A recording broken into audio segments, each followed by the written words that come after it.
We owe much to the ancient Greeks, from the invention of democracy, to citizens' participation in government, to the Olympic Games. The Greeks laid the foundations of science and created Western drama. The Romans conquered and unified Europe. Their greatest achievements lay in administration, infrastructure, and above all, their system of law.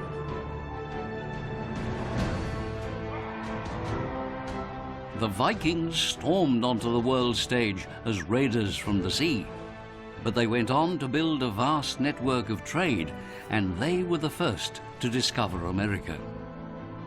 Between them, these three peoples were the founders of Europe.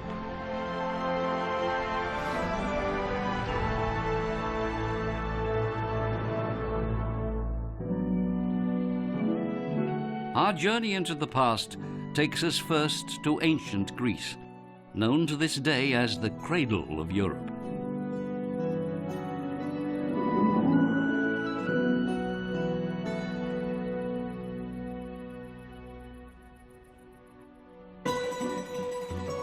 The land of the Greeks.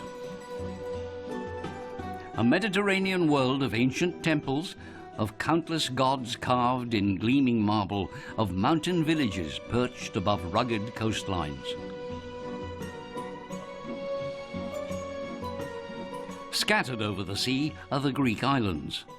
Many are bare and uninhabited. But on the mainland, there are huge olive groves. In the cool of the mountains, there are oak forests and even fir trees.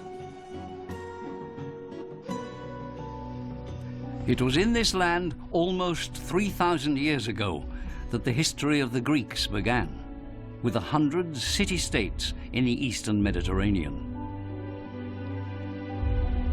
The mini-empires were constantly fighting. Bloody battles were commonplace.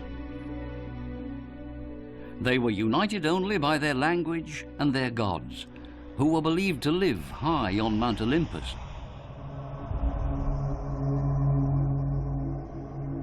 From there, they intervened in human affairs as they pleased. The Greeks had many gods, but only the 12 most important dwelt on Mount Olympus, where they lived as a single large family. The Greeks portrayed them as ideal human beings. Their features are noble and regular. They are tall, slim, and well-proportioned.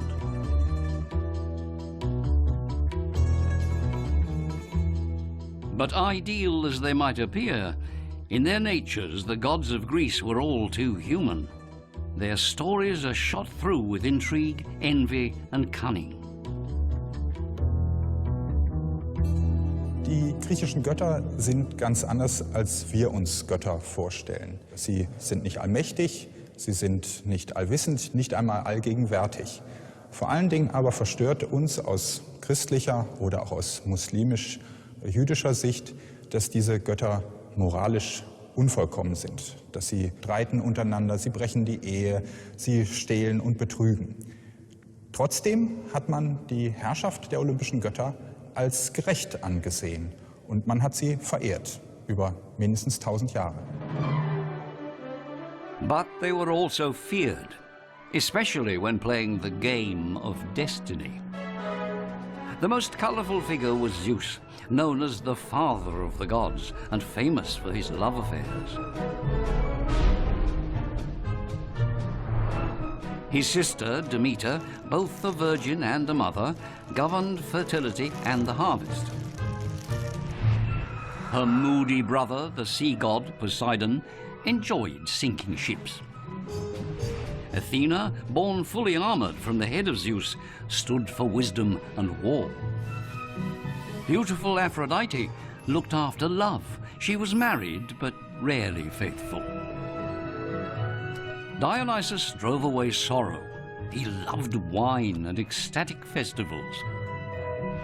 And finally, Apollo, responsible for all kinds of things, but most of all for the Oracle of Delphi. It was unwise to do anything in ancient Greece without consulting the gods, ideally at the so-called navel of the world, Delphi.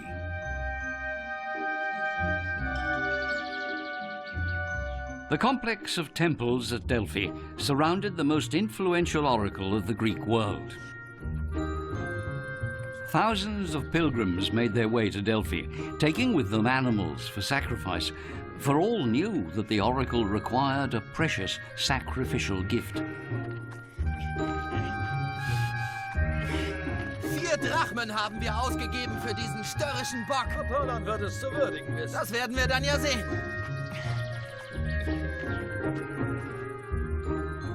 Many ordinary people made the journey in the hope that fate would decide in their favor.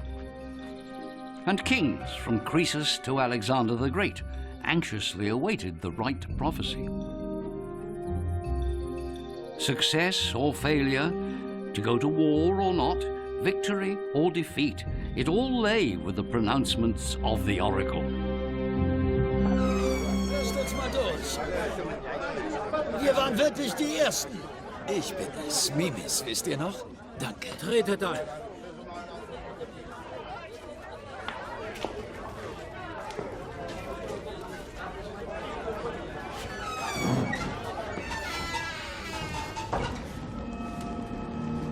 Habt ihr die Geschenke für das Orakel?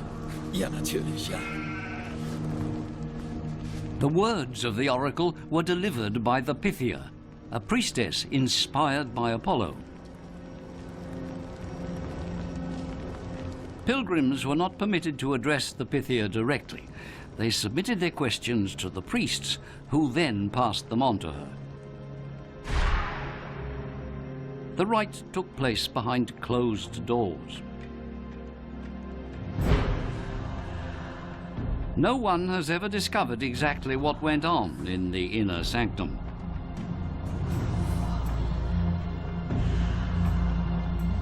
According to tradition, the Pythia fell into a deep trance. Only when she had reached delirium could she receive the messages of the gods. When the priestess finally proclaimed the oracle, her words sounded confused, as if she were intoxicated. There has long been speculation as to how the Pythia entered her trance. One explanation is that she breathed in methane and carbon monoxide that issued from fissures in the ground. Inhaling these gases can deprive the brain of oxygen.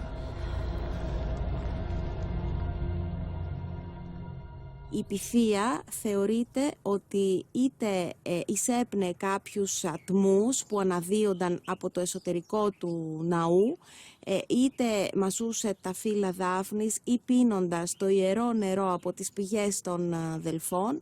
Ερχόταν λοιπόν σε μια κατάσταση ένθεης μανίας, έβγαζε άναρθρες κραυγές και αυτές τις κραυγές οι ιερείς του Απόλλωνα αναλάμβαναν να τις μεταφράσουν στον χρησμό που δινόταν στον Θεοπρόπο, δηλαδή στον θνητό, ο οποίος είχε έρθει για να λάβει τη συμβουλή του Απόλλωνα. So the priests were the real authority. They were powerful men who ran the Delphic oracle as a lucrative business. Könnt ihr uns mitteilen, was sie gesagt hat? Es ist schwer, die Worte der Götter zu deuten. Aber irgendwas könnt ihr uns doch sagen, oder? Apollon ist euch und euren Plänen sehr wohlgesonnen. Und für eure Großzügigkeit, so viel kann ich sagen, wird er euch reich belohnen. The more valuable the offerings were, the more practical the utterance of the oracle would be. And the priests developed an ingenious system to ensure that each petitioner received an appropriate message. Die Priester hatten ihre Macht durch das Wissen, denn sie hatten in der ganzen Welt ihre Leute geschickt und sie haben Informationen bekommen, was in der antiken Welt passiert ist. Und als die Leute hierher gekommen sind und sie haben eine Frage gestellt, dann wussten die Priester Bescheid, was für eine Antwort sie geben sollten. Und die Leute, die hierher gekommen sind, sie haben Geld geschickt und so haben die Priester dieses Geld verwaltet und sie haben dann in solchen Schatzhäuser gelagert. Und diese Schatzhäuser und überhaupt das Geld, was in Delphi hineingeflossen ist, haben sie wie eine moderne Bank verwaltet und sie haben auch Geld verliehen. Und so sind die Priester zu dieser großen Macht gekommen. It could even be said that the priests were running Greece's largest financial centre. The two most important Delphic principles, know thyself and nothing in excess, are said to have been carved above the porch of the temple.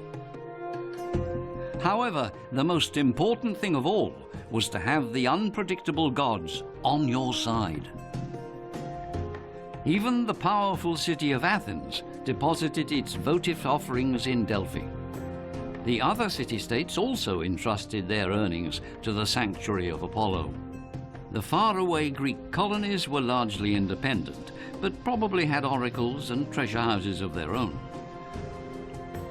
For centuries, the Greek temples and treasure houses cast their spell on artists, architects, and poets.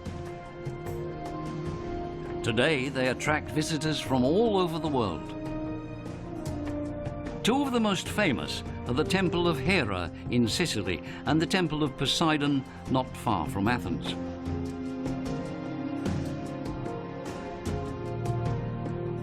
While most ancient Greeks believed in their mythology and the will of the gods, Greek scholars were open to other explanations of the world. They tried to understand the world by reflecting upon it. The first step was a thorough observation of nature. Greek researchers drew conclusions from the mating behavior of bees, or measured the circumference of the Earth with instruments of their own devising.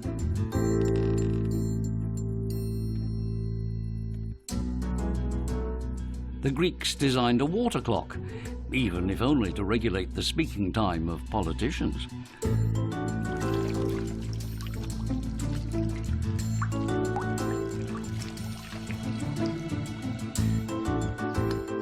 They built equipment such as a machine for drawing lots for the allocation of official positions. The scholars were no longer satisfied with stories of the gods. They wanted to identify cause and effect, and to record them as laws. These inquiring minds called themselves philosophers, friends of wisdom. They are regarded as the founders of science. From the 6th century BC onward, their will to understand spread through all of Greece. Schools of philosophy, the forerunners of today's research centers, sprang up like temples of learning.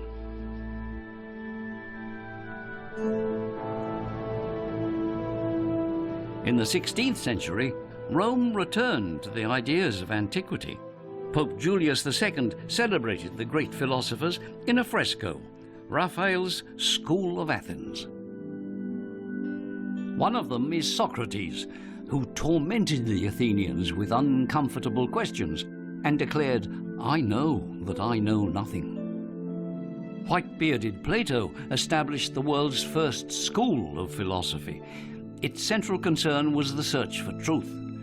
Beside him is his pupil Aristotle, who invented systematic logic. Then there's Diogenes, famous even though little is known of him. And the great Archimedes, already famous during his lifetime for his scientific ingenuity. Archimedes' reputation won him a very special assignment. He had to discover whether a royal crown was made of pure gold or had been alloyed with some cheaper metal. It was a challenging task, as the precious crown could not be damaged in any way.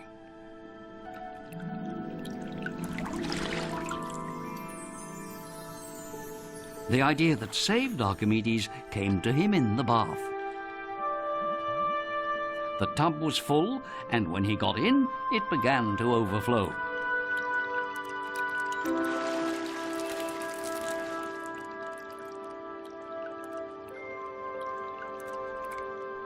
Archimedes realized that the volume of the water that had overflowed corresponded approximately to the volume of his own body.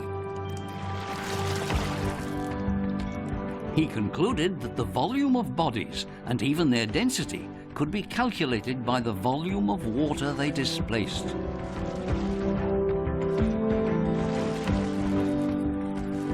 He realized that he could use the water method to determine mathematically whether or not the crown was of pure gold.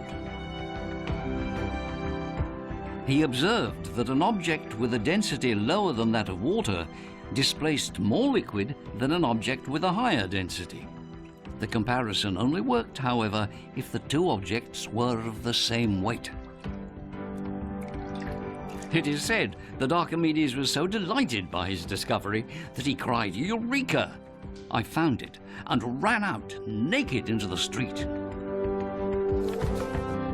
So Archimedes took the crown and a lump of pure gold of the same weight.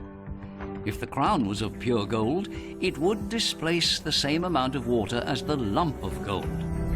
However, the crown displaced far more, proving it was not pure gold. This was not the only problem solved by the ingenious Archimedes. To this day, he is regarded as one of the best minds of all time, and his Archimedean principle still stands.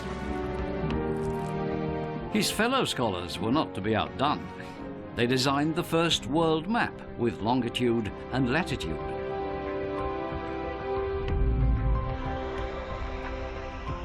They discovered that the Earth is a sphere, and Ptolemy calculated the movement of the planets and other celestial bodies in relation to it. The list also includes the first steam-powered machine and the invention of the water pump. In addition, the Greeks developed equipment such as the catapult and protective vests for their soldiers. Archimedes formulated the law of the lever, laying the foundations for the development of mechanics. We even owe disciplines such as geometry and algebra to the friends of wisdom. Without the great scholars of antiquity and their observations, calculations and discoveries, much of what we now take for granted would not exist. Perhaps there would never have been domes on top of churches. There would be no explanation of the building blocks of the Earth or any nuclear research. The Industrial Revolution at the beginning of the 19th century might never have happened. Ocean liners might have remained a dream.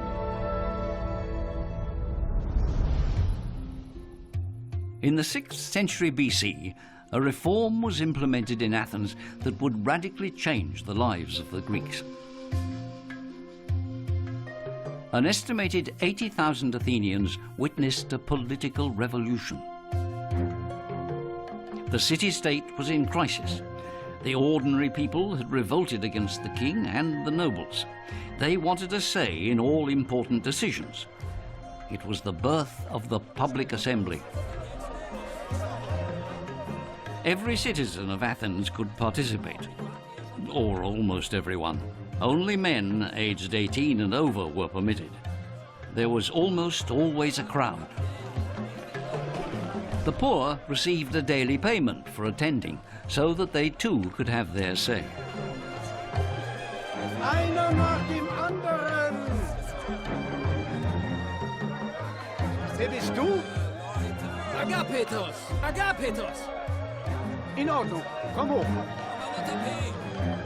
The citizens of Athens met once a month in a square near the Acropolis to engage in politics. Agapetos, mein Freund.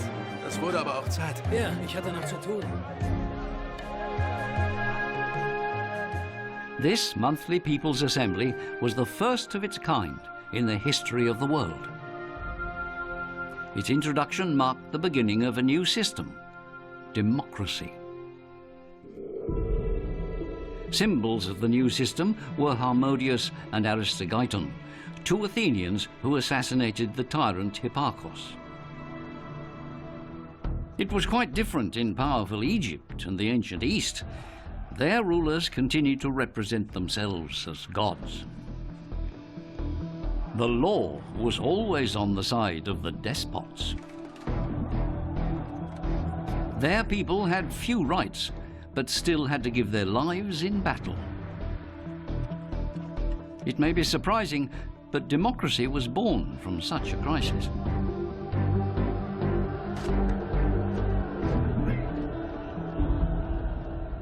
At first, the Greeks fought only one another, but then they had to defend themselves against the Persians. Every man was needed in the battle against the foreign invader. All those who were fit to fight, from the nobles to the peasants, joined the army. The armies of the city-states had thousands upon thousands of men. Rich and poor fought in closed ranks, shoulder to shoulder, for their country's independence. In addition, Athens built a new navy. Its thousands of rowers came from among the poor. Together, the Greeks were strong. They defeated the Persians in two decisive battles, Marathon on land and Salamis at sea. The victories boosted the growth of Athenian democracy. Having risked their lives constantly for the state, the poorest citizens insisted on their right to a say in its direction. Everyone who fought, whether peasant or day laborer, noble or ordinary citizen, wanted to play his part. By the early 5th century BC, democracy was firmly established in Athens.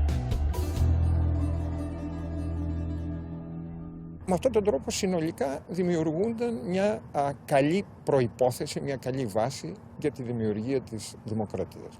Από εκεί και πέρα ήταν και οι επανειλημμένες πολιτικές εμπειρίες τις οποίες είχαν οι διάφοροι πολίτες σε διάφορες ελληνικές πόλεις, που σε κάθε περίπτωση φυσικά ήταν κάτι διαφορετικό. Η Αθήνα, παραδείγματος χάρη, είναι μια ξεχωριστή περίπτωση. The word democracy means rule of the people. But in Athenian democracy, the people meant adult male citizens. Women, children, slaves and foreigners had no part in it.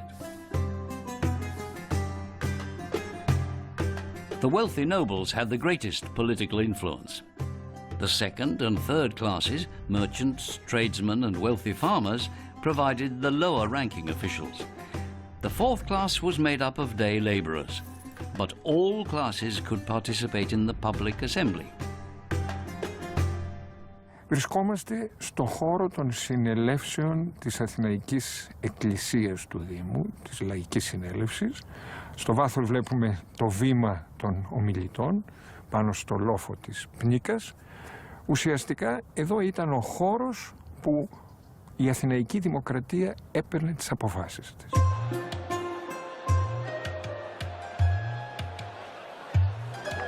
Ah, da kommt er.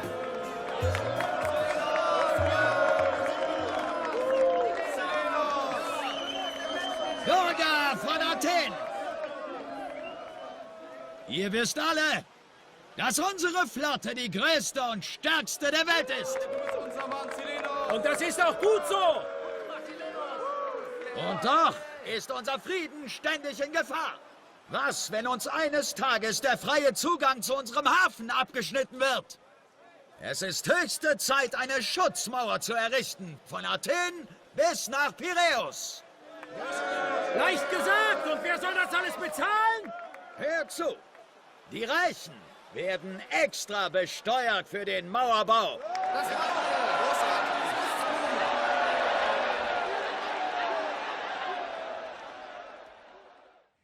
Κεντρικό σημείο ήταν ο ομιλητής. Ομιλητές ήταν ρήτορες οι οποίοι συχνά μπορούσαν να αποκληθούν και δημαγωγοί, με την έννοια ότι ήταν οι ηγέτες του Δήμου, οδηγούσαν το λαό. Αρχικά αυτό είχε μια θετική έννοια. Αργότερα ο όρος δημαγωγός παίρνει μια αρνητική έννοια, διότι μπορούσαν να οδηγήσουν το λαό και σε λανθασμένες αποφάσεις σύμφωνα με τα δικά τους και όχι τα πραγματικά λαϊκά συμφέροντα. Bürger von Athen, ich frage euch, wollt ihr wie bisher in Wohlstand leben und unseren Feinden trotzen? Dann stimmt alle dafür, die Schutzmauer zu bauen. Sagt ja! Sagt ja! Sagt einfach ja! Will noch jemand was dazu sagen? Jetzt ist die Zeit. Er möge nach vorne kommen und hier zu uns allen sprechen.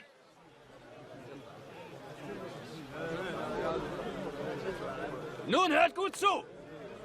Wer gegen den Bau der Mauer ist und gegen den Vorschlag des Helenos, der hebe die Hand.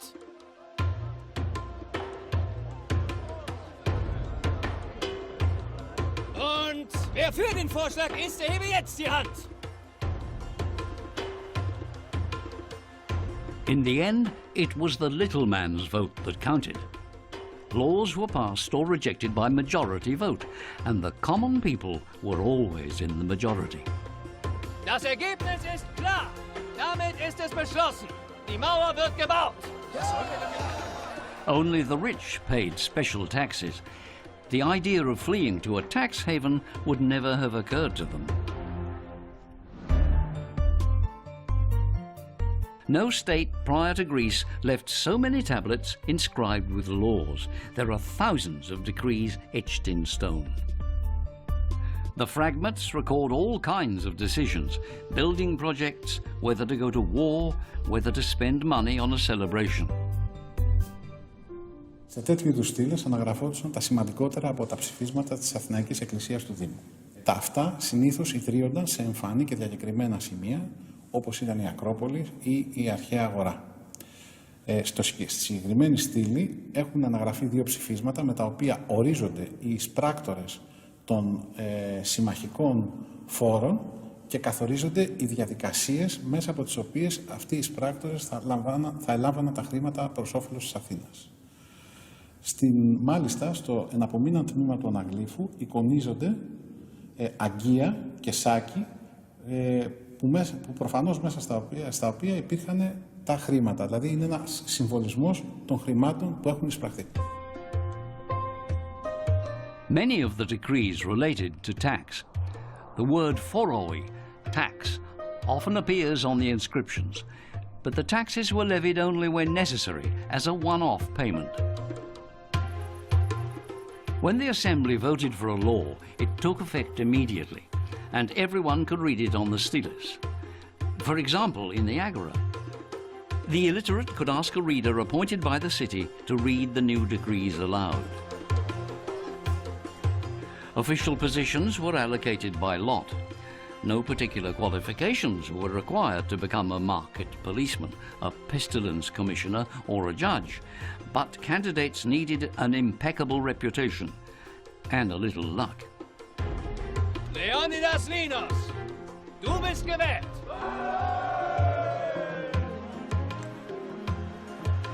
Und hier haben wir Gregorios Panakos.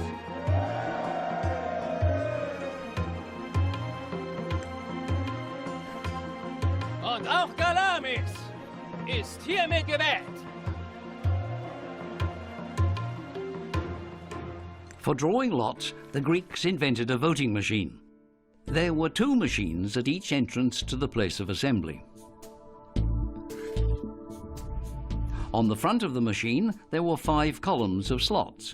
Each column was assigned a letter of the alphabet, with the letter corresponding to a group of candidates.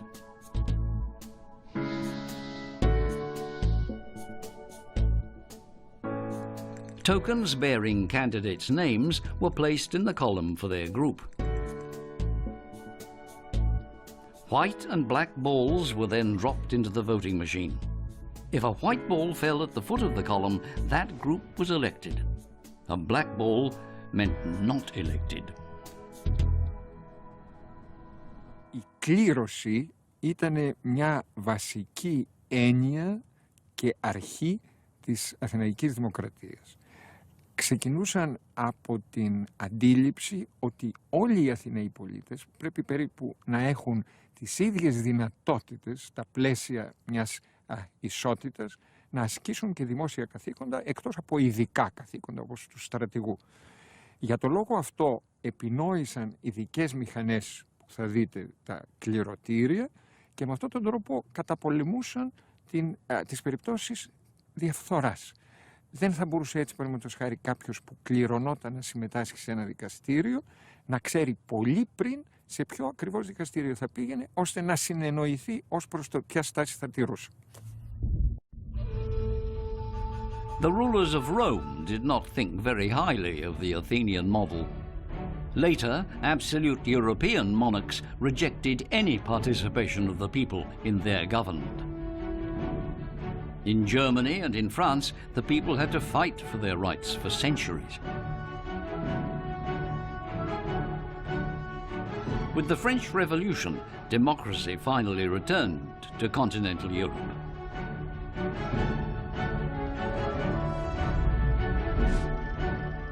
Women have had the right to vote since the early 20th century.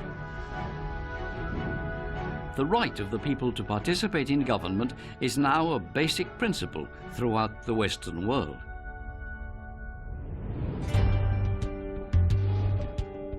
But in ancient Greece, the precondition for participation in politics was to be a good warrior.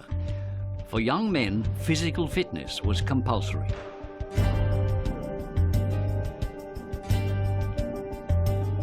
Although they learned a little rhetoric and grammar in the schools, boys into sport. They performed it naked, in Greek, gymnos. Thus, the word gymnasium means literally naked place. The demands on the boys were extremely high.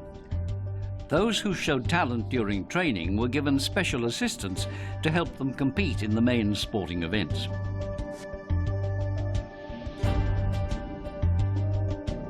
It was one of the principal aims of the Greeks to have a well-schooled body. They were the first people to revere the proportions of the human body and to record them in stone.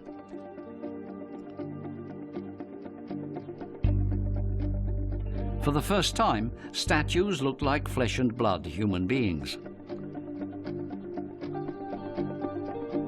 The flawlessness of Greek sculpture sets the aesthetic standard to this day.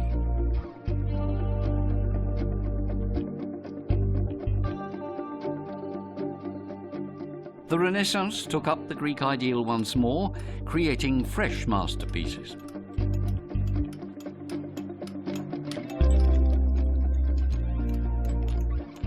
However, the artists of the Renaissance were more concerned with the perfect representation of human anatomy than they were with developing a perfect body. Few Renaissance men ever subjected their own bodies to hard training. Die griechische Plastik nimmt als Thema den menschlichen Körper. Das kann Gott darstellen, das kann den Athleten darstellen. Er ist nicht unbedingt der Durchschnittskörper, genauso wie heute. Es werden ideale Körper gesucht und die werden in ihrer Schönheit, in ihrer athletischen Ausformung mit allen Muskeln, mit prononcierten Rippen und schönen Bewegungen gezeigt. The Greek ideals of beauty live on in the modern world, even if few people today are as disciplined in their training as the ancient Greeks were.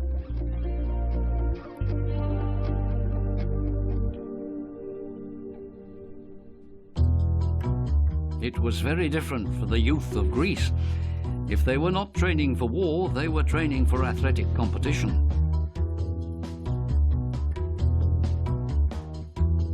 There were around 300 events spread over the year.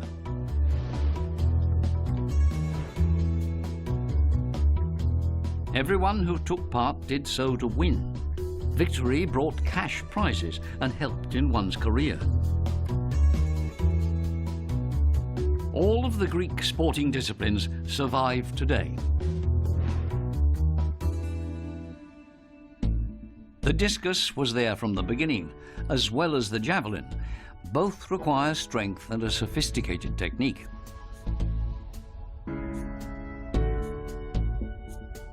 The Greeks also pioneered boxing, although the rules are now much stricter. And in running, all that matters in the 21st century is world records. The Greeks' greatest sporting event, the Olympic Games, was held every 4 years in the sanctuary of Olympia. Messengers toured all of Greece to announce the beginning of the Games. All the city-states, even avowed enemies, were invited, and all fighting had to stop. During the Games, a truce, the Olympic peace, prevailed throughout the Greek world. Tens of thousands attended the spectacle. It was originally dedicated to Zeus. Gymnasiums were made available so that competitors could train during the Games. The athletes were to lack for nothing, for then, as now, they were idolized. Those who won received the laurel crown and eternal glory.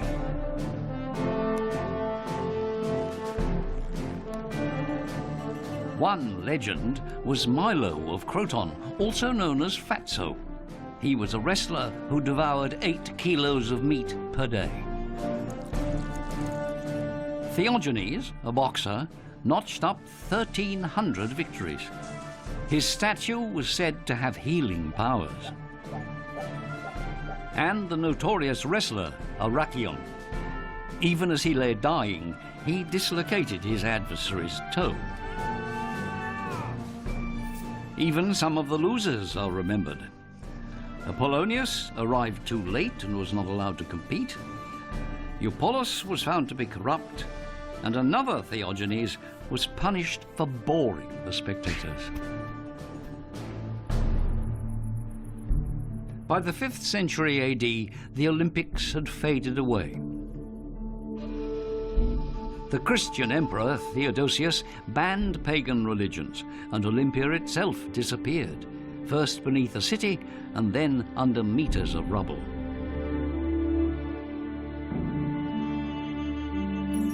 It was not until the late 19th century that archaeologists uncovered the ruins. Once again, Olympia was on everyone's lips. In 1896, the first modern Olympic Games were held in Athens. Very soon, women were allowed to compete. Later, black athletes were also admitted. It is impossible to imagine the globalized world of the 21st century without the Olympic Games. Regardless of which country hosts them, they are seen as a universal symbol of peace and international understanding. An equally important legacy is the theatre. Even if today's theatre is less popular with the mass audience, in ancient Greece, every little town was proud to have a theatre of its own. Το θέατρο γενικά έχει την αρχή του σε θρησκευτικές τελετουργίες. Αυτό που γνωρίζουμε περισσότερο είναι οι χοροί του Διονύσου, από τα σατυρικά δηλαδή, οι σατυρικοί χοροί, από τους οποίους ξεκινάει το δράμα. Αυτό είναι αρχικά μια τελετουργία θρησκευτική. Το ίδιο και εδώ, με τη διαφορά ότι εδώ η θρησκευτική τελετουργία έχει να κάνει περισσότερο με την παρουσία του Θεού γιατρού, ο οποίος γιατρεύει τους ανθρώπους. In Greek drama, there were strict performance rules, and each play was performed only once. On the stage, there were only 3 actors, all of them men. They wore masks to play different parts, the old, the young, and, of course, women. What counted was the grand gesture, a loud voice, and good diction. There was also a chorus, which moved the story forward and explained its background.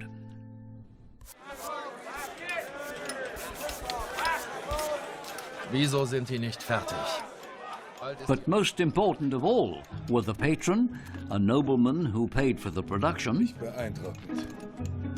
and, of course, the playwright. Mach das noch mal. Ah, Euripides.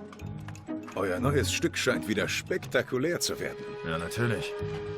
Wenn ich an eure letzten Stücke denke, ich möchte eure große Arbeit nicht anzweifeln, Sag aber nur, was ihr denkt.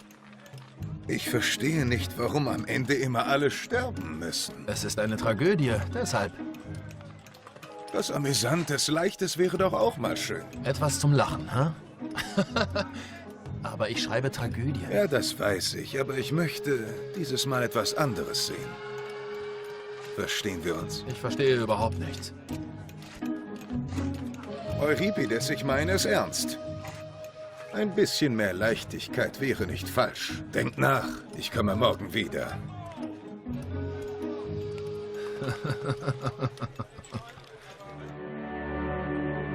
In the beginning were the epics, wide-ranging verse stories of heroes. Homer chanted the Iliad and the Odyssey to public audiences. In tragedy, heroes struggle to escape their fate. It almost always ends in their death. But comedies were performed side by side with the tragedies. They were often coarse, but always ended happily. Όπως λέει ο Αριστοτέλης, είναι κάθαρση της ψυχής. Μέσα από τις ιστορίες που λέει ο μύθος, παρακολουθώντας κανείς τη λύση που δίνει ο Θεός ή που δίνουν οι άνθρωποι, γιατρεύεται. Έτσι λοιπόν η σύγχρονη δραματοθεραπεία ξεκινάει από την αρχαιότητα. Το δράμα βοηθεί ώστε η ψυχική υγεία να επανέλθει. Provided that the audience could hear the director's message. Greek theatres could hold up to 14,000 people. Es muss größer sein. Eure Gesten müssen viel größer sein.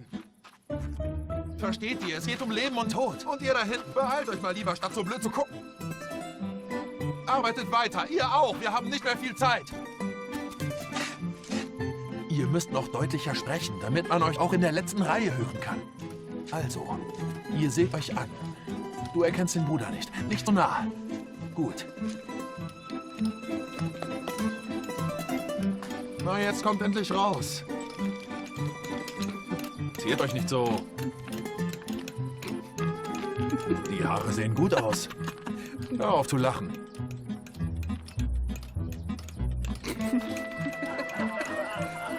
Aber der Busen, das ist noch nicht so schön. Das muss irgendwie besser aussehen. Sag den Schneidern, sie sollen das alles nochmal machen. At the theatre in Epidaurus, every word can be understood, even from the very top rows. The theatre is famous for its acoustics.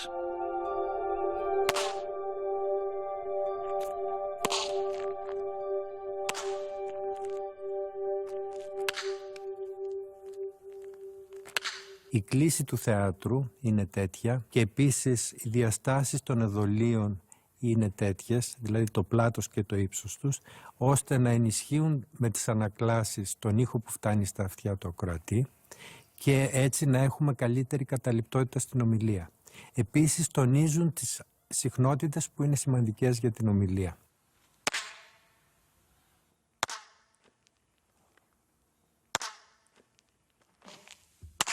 Το χαρακτηριστικό που κάνει το θέατρο, επειδή όλες οι ανακλάσεις συγκεντρώνονται εδώ.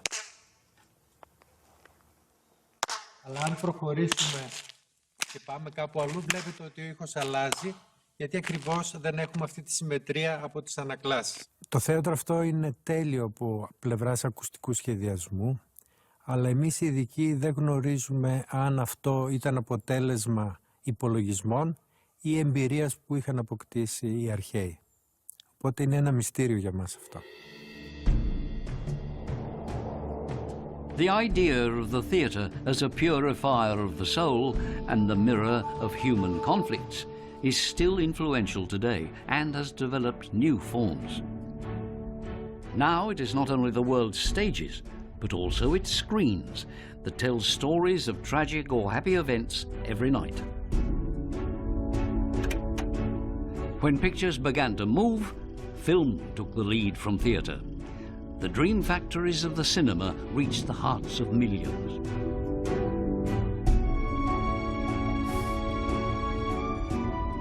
There are always new heroes to conquer the screen, but their stories follow the time-honored pattern of tragedy and comedy.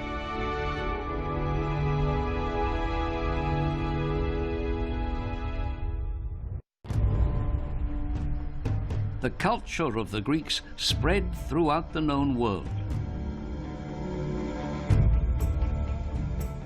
in no small part because of the king of Macedonia, Alexander the Great. In the 4th century BC, Alexander set out to conquer the world.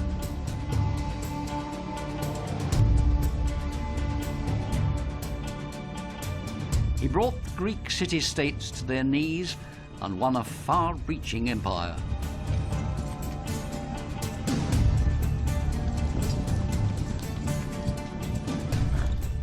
Throughout his empire, Alexander established the Greek language and Greek education. In doing so, he founded the era of Hellenism.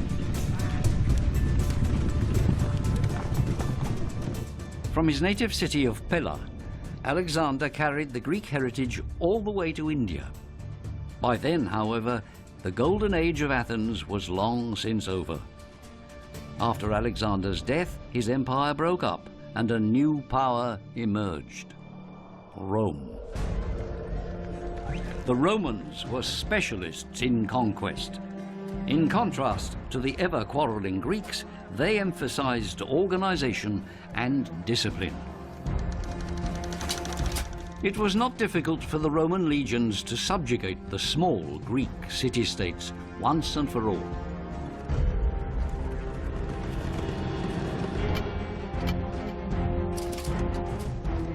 Politically, the Greeks remained what they were at the beginning: individualistic and divided. They were incapable of uniting against the Romans. But culturally, it was Greece that conquered. Ο ελληνικός πολιτισμός επηρέασε πολύ και μέσω των Ρωμαίων τη νεότερη Ευρώπη. Γιατί οι Ρωμαίοι ήταν συνειδητοί μαθητές των Ελλήνων και αναγνώριζαν ακριβώς την οφειλή τους στον ελληνικό πολιτισμό. Σε θέματα θεάτρου, σε θέματα μόρφωσης, σε θέματα γενικότερα παιδείας. Οι Ρωμαίοι συνέχισαν πολλά στοιχεία τα οποία παρέλαβαν από τους Έλληνες. Ακόμη και σε θέματα νομοθεσίας τους, που ήταν κάτι κυρίως ρωμαϊκό, υπήρχαν οφειλές, ακόμη και όροι, τους οποίους είχαν λάβει από τους Έλληνες. And the legacy of the Greeks is enormous.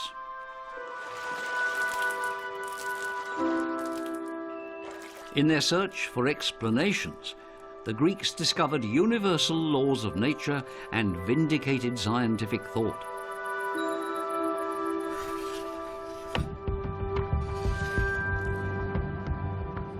No people has been so influential in the development of modern technology, in the water and in the air. The Greeks made progress possible. Because of the trail they blazed, we are now able to measure not only the world, but also the universe.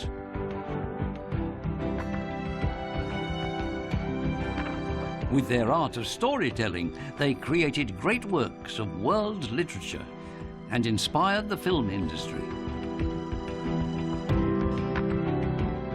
The huge venues that today attract thousands of spectators can be traced back to the theatres of the Greeks.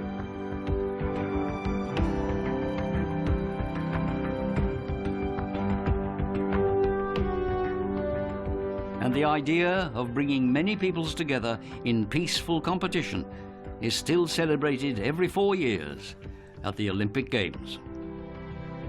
Around the globe and across all borders.